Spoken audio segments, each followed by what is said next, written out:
Well, she's one of the biggest names in professional tennis. We love her, but Jelena Docic's story is so much more than what she achieved on the court. Here's a quick look at the new documentary. It's called Unbreakable, and it airs tonight on 9.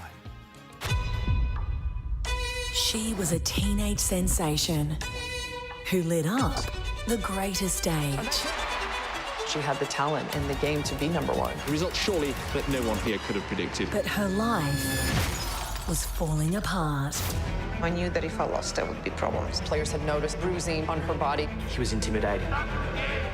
An incredible true story I didn't have the strength to say anything because I was so scared. that unfolded Sorry. with the whole world watching. Oh my gosh. I resent him for this. Wow. She has endured more than anyone should have to, but we're delighted to say that Jelena joins us live from Melbourne to tell us more this morning. Jelena, congratulations again on this. You're usually the one doing the interviewing these days on the court. Why did you decide that the time was right now to open up? Thank you so much. Well, it's something that has actually been in the works for a while. It's taken us 5 years, especially during COVID, to make the documentary. But it was always a dream for me after I released my 2 books, especially my first book, Unbreakable, and for both books to be bestsellers, but then to get the opportunity to actually be able to tell the story on screen. It's a dream. Not a lot of books and not a lot of stories get turned into documentaries. So it was I'm extremely honoured to have been able to make that happen with an incredible team of people behind me. But it was also, it's a bigger story. Like you said at the beginning, yes, people know me as a tennis player, and I did all right on the tennis court, but I think my story is much bigger than that. It's about hardship, adversity, and child abuse and domestic violence and mental health and being a refugee. And what that does and the consequences of it, and that we need to have more open conversations in order to be able to make change. But also, we need to change the perception around it and remove the shame and stigma, because I struggled with it. It almost cost me my life, and silence is the biggest enemy of all of those things, and victims and survivors having another chance. And just putting it on screen is another way to reach more people and to tell the story. And while your story is quite extraordinary, and your career and your ongoing career is a 1 in a million story, those other things that you mentioned are really universal. A lot of people are going through those. So what has been the reaction when you've been showing this at film festivals? Yeah. Oh, it's been amazing, even already with my books, and that's why it's been amazing to hear people come up to me and say that it's powerful, that it's inspiring, that it gives them hope.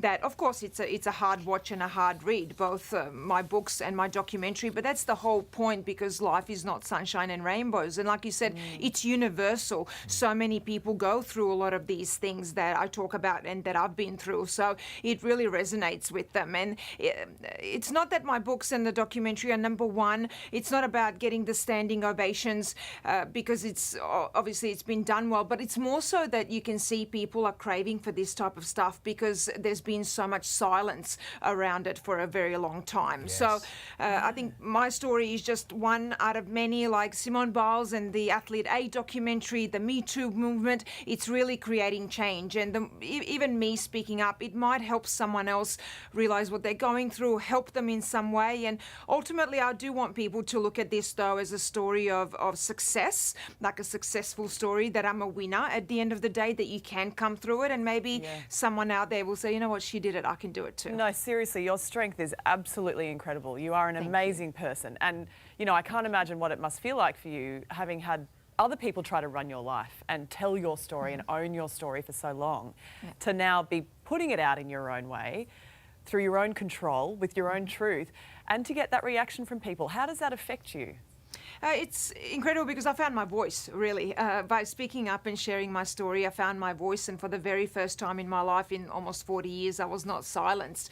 And unfortunately, the consequences of child abuse and domestic violence and any kind of family violence is that we are put down, that we lose our worth and our confidence, that we lose ourselves as people. It really gets buried down.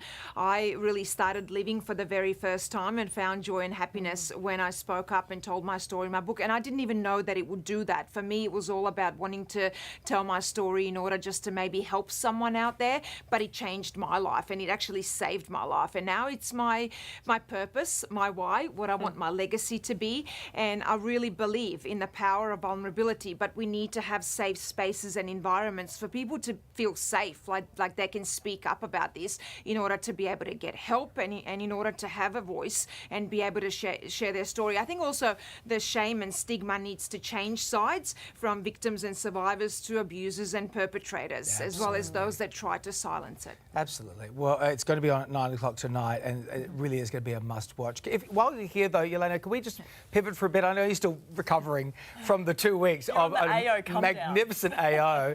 But, you know, a lot of people around the offices and people at home are, you know, armchair coaching Alex de Minaur at the moment. He did so well getting right through there, just being pipped at, you know, and not being able to take out Sinner. What do you make of the criticisms there that he's going to need to adjust? And some of that was happening in real time when we were watching it from, you know, the amazing commentary team. He's going to need to adjust a few things to get into that top 5.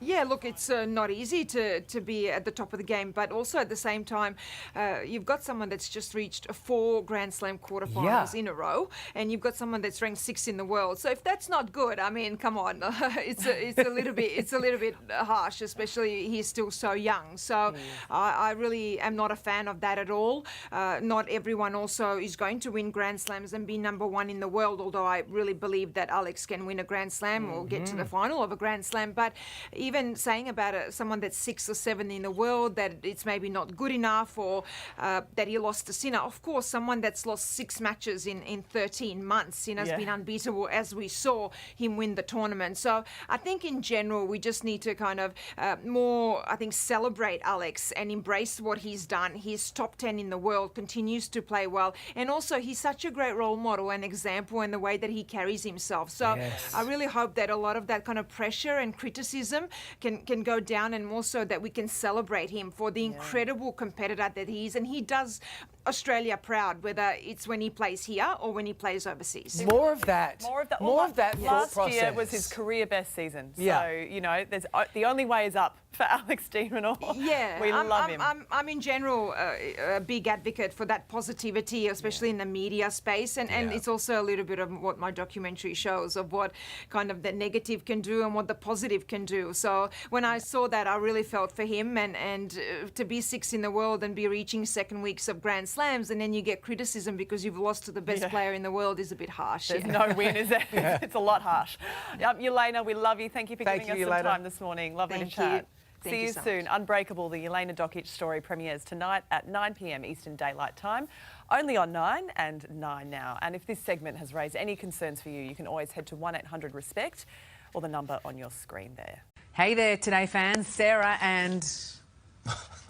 What's my name again? Oh my God, Carl. Hey, thanks for watching our YouTube channel, though. Subscribe now for more news, special reports, and amazing Aussie stories. And Carl misbehaving, Whoa, of course. that never happens. Always happens. What's she talking about? Always happens.